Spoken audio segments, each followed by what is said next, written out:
রাস্তা ভেঙে দিয়েছে। মানুষরা 26,000 কথা বলছে, 26,000 টাকা মিনিমাম বেতন কেন দিতে হবে, এবং আমি অ্যাচিভ করতে পারবো।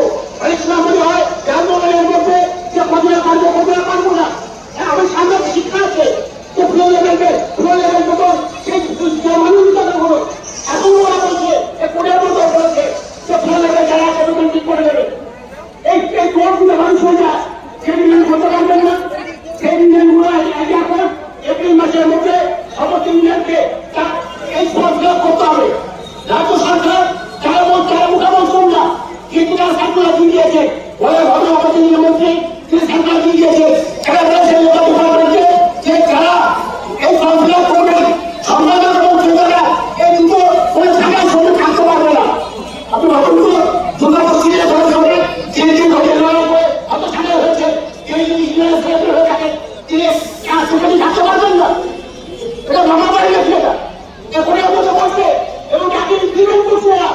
অর্থাৎ ভেতরে পশ্চিমবঙ্গ সরকার কেন্দ্রীয় সরকারের সমস্ত দিক থেকে এরা ইমপ্লিমেন্ট করার চেষ্টা করছে।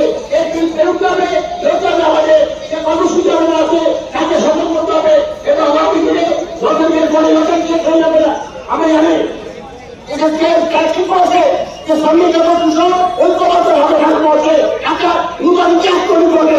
নগরিকের পরে আবার যারা বলবে সিদ্ধান্ত করবেন তারা এবং একটা তীব্র আন্দোলনের যে রূপে তারা তৈরি করবে। আমরা যার সঙ্গে আছি তার সঙ্গে থাকবো এই অঙ্গীকার করে আমি আমার বক্তব্য শেষ করছি।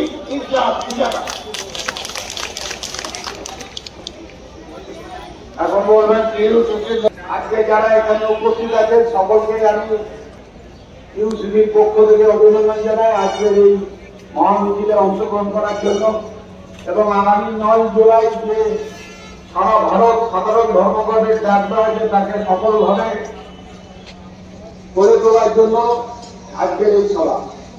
আপনারা জানেন যে আজকে আমাদের গোটা ভারতবর্ষের যে কেন্দ্রীয় ট্রেড ইউনিয়নগুলো আছে এবং তার সাথে যে ফেডারেশন আছে এবং বিভিন্ন রাজ্যের যে ফেডারেশন আছে সব যুক্তভাবে আজকে 9 জুলাই যে বন্ধের ডাক দেওয়া হয়েছে সাধারণ ধর্মঘট, সেই ধর্মঘটে সামিল আছে। অর্থাৎ সমস্ত সাধারণ শ্রমজীবী